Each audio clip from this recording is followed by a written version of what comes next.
Topic వచ్చేసి junk food గురించి. Junk food తినడం వల్ల హెల్త్ ఇష్యూస్ ఎందుకొస్తున్నాయి? పెద్దలకైనా, చిన్నలకైనా. మన ముందు జాయ్సీ గారున్నారు. మాట్లాడుకుందాం. హాయ్ జాయ్సీ గారు. పూర్వకాలంలో మన నానమ్మ వాళ్ళు, తాత వాళ్ళు ఎంత స్ట్రాంగ్‌గా ఉండేవాళ్ళు. ఈ జనరేషన్‌లో ఎందుకు ఉండలేకపోతున్నారు? అప్పటి కాలంలో ఫుడ్ అనేది చాలా డిఫరెంట్‌గా ఉండేదనమాట. లైక్ హై ప్రోటీన్ ఫుడ్ అనేది వాళ్ళు తీసుకునేవాళ్ళు. సో, దానివల్ల వాళ్ళకి బాడీ అనేది చాలా స్ట్రాంగ్‌గా ఉంటుంది. సో, వాటర్ కంటెంట్ అనేది వాళ్ళకి ఎక్కువగా ఉండడం వల్ల వాళ్ళ బాడీ చాలా స్ట్రాంగ్‌గా ఉంటుంది.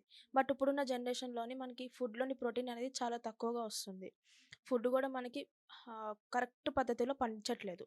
సో, దానివల్ల న్యూట్రిషన్ అనేది కూడా తగ్గడం వల్ల అంత స్ట్రాంగ్‌గా ఉండలేకపోతున్నాం. అంటే ఎలాంటి చేంజెస్ వస్తున్నాయి ఫుడ్ తినడం వల్ల?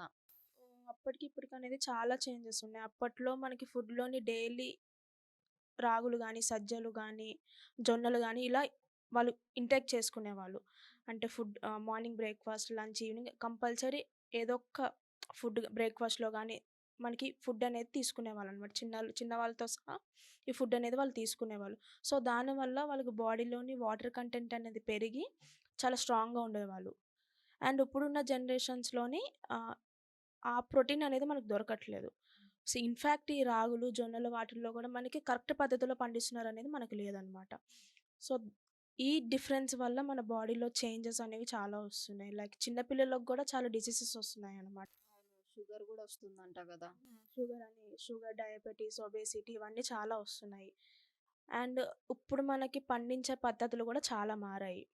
అప్పట్లోనే మనకి ఆవు పేడతోటి పండించి ఎరువుగా మారి వాళ్ళు పంటలు పండించేవాళ్ళు.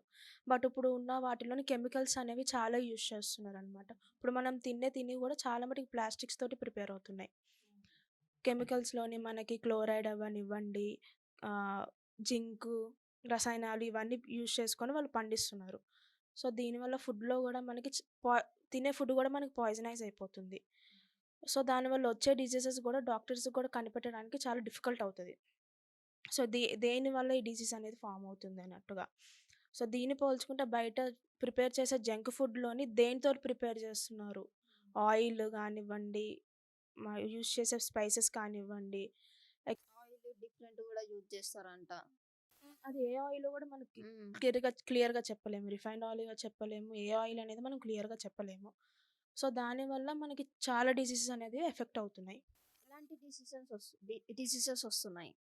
సో, దీనివల్ల చిన్న పిల్లలతో సహా ఒబేసిటీ అవ్వనివ్వండి, హార్ట్ డిసీజెస్ అవ్వనివ్వండి, డైజెస్టివ్ ఇష్యూస్ అవ్వనివ్వండి, ఇలాంటి చాలా ప్రాబ్లమ్స్ వస్తున్నాయి. సో, బయట యూజ్ చేసే ఒబేసిటీ అనేది మెయిన్‌గా బయట యూజ్ చేసే ఆయిల్స్‌లోని క్యాలరీస్ అనేవి చాలా ఉంటాయన్నమాట. సో, ఆ క్యాలరీస్ ఇంటేక్ చేసుకోవడం వల్ల మనం ఓవర్ వెయిట్ అయిపోతాము. ఓవర్ వెయిట్ అయిపోయి ఒబేసిటీ అనేది ఫార్మ్ అయిపోతుంది. ఎందుకంటే న్యూట్రిషన్స్ ఉండవు కదా!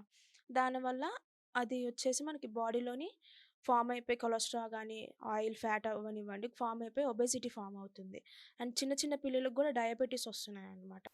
హార్ట్ స్ట్రోక్ కూడా వస్తుందంట గదా! రీసెంట్‌గా కాలేజ్‌లలో గూడా వింటున్నాము. చిన్న స్కూల్ పిల్లలు గూడా మనం వీడియోస్ చూస్తున్నాం కదా! చిన్న స్కూల్ పిల్లలకి గానీ, ఇంటర్ స్టూడెంట్స్‌కి గానీ హార్ట్ ప్రాబ్లమ్స్ అనేవి వస్తున్నాయి. ఎందుకంటే ఈ బయట ప్రిపేర్ చేసే ఫుడ్స్‌లోని ఎలాంటి ఆయిల్ యూజ్ చేస్తున్నారో తెలీదు మనకి.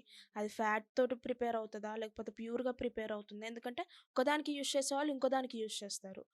సో, ఒకదాని నుంచి ఒకదానికి మనకి ఫుడ్ అనేది మొత్తం ఇంప్యూర్ అయిపోతది. సో, అందులో ఉన్న కొలెస్ట్రాల్ మొత్తం మన బాడీలో ఫార్మ్ అయిపోయి హార్ట్ డిసీజ్ అనేవి గూడా ఫార్మ్ అవుతాయి. అండ్ ఇప్పుడు ఉన్న చిన్న పిల్లలకు గూడా షుగర్స్ గూడా వస్తున్నాయి. పుట్టే బేబీస్‌కి గానివ్వండి, చిన్న ఏజ్‌లోని అండ్ ఆ షుగర్ వస్తే గూడా మనకి తగ్గడం చాలా కష్టం. ఆ షుగర్ ఎలా ఫార్మ్ అవుతుందంటే మనకి ఆహ్, ఏదైనా స్వీట్ పదార్థాలు గానీ, ఏవైనా గానీ మనం ఇంటేక్ తీసుకున్నప్పుడు ఇన్సులిన్స్ ఫార్మ్ అయిపోయి మన బాడీలోని దానివల్ల షుగర్ అనేది అది ఫార్మ్ అయిపోతుంది. ఫార్మ్ అయ్యి మన చిన్న పిల్లలతో సహా షుగర్ అనేది వస్తుందనమాట. అండ్ లివర్ డిసీజెస్ గూడా వస్తున్నాయి. మెయిన్‌గా బయట ప్రిపేర్ చేసే ఫుడ్‌లోని మనకి మొత్తం ఇంప్యూర్‌తోనే ప్రిపేర్ అవుతుంది గానీ, ప్రాపర్‌గా ఏది ప్రిపేర్ అవ్వట్లేదు. సో, ఇప్పుడున్న బిజీ స్కెడ్యూల్‌లోని ఫుడ్ గూడా ప్రిపేర్ చేసుకోవడానికి టైం ఉండక అందరూ స్విగ్గీ, జొమాటో అని చెప్పేసి ఆర్డర్‌లు పెట్టుకొని తింటున్నారు. బట్ అది మనకి ప్రాపర్ వేలో వస్తుందా లేదా కూడా చెక్ చేసుకుంటలేరు. చెక్ చేసుకోకుండా ప్రిపేర్ అవుతున్నారు. రీసెంట్‌గా ఒక వీడియో చూస్తే గూడా మనం ఎట్లనో అన్నం కుక్ చేసే ముందు సోక్ చేసుకుంటాం. ఆ 15, 20 మినిట్స్ సోక్ చేయగానే జస్ట్ నార్మల్ మనకి ఎట్లా రైస్ కుక్ మనం టచ్ చేస్తేనే రైస్ లాగా రైస్‌లాగా అయిపోతుంది. హ్మ్. సో, ఆ సిట్యుయేషన్‌కొచ్చామనమాట. ఈ కెమికల్స్ పెట్టి పండించడం వల్ల మనకి ఆహ్, తినే ఫుడ్ గూడా మనకు ప్రాపర్‌గా ఉంటుందని చెప్పేసి చెప్పలేము. మరి మనం టైమ్ టు టైమ్ ఫుడ్ తినాలి అంటే ఏ టైం మెయింటైన్ చేయాలి? బ్రేక్‌ఫాస్ట్ అయినా సరే, లంచ్ అయినా సరే, డిన్నర్ అయినా సరే టైమింగ్స్ హ్మ్. ఏ టైంలో తినాలి? సో, మన correct time of food is early morning breakfast అనేది మ్యాండేటరీ. సో, అది మాక్సిమం మనం ప్రోటీన్‌తో తీసుకోవాలని చెప్పేసి బెటర్. లైక్ రాగి జావ కానివ్వండి, లేకపోతే స్ప్రౌట్స్ కానివ్వండి, ఇలాంటివి తీసుకోవడం బెటర్ అనమాట. అండ్ లంచ్ వచ్చేసరికి బిఫోర్ 12:30 ఈ టైంకి తీసుకోవాలి. ఇది గూడా మనం బెస్ట్ వాటర్ కంటెంట్ ఫుడ్ తీసుకోవడం బెటర్ అనమాట.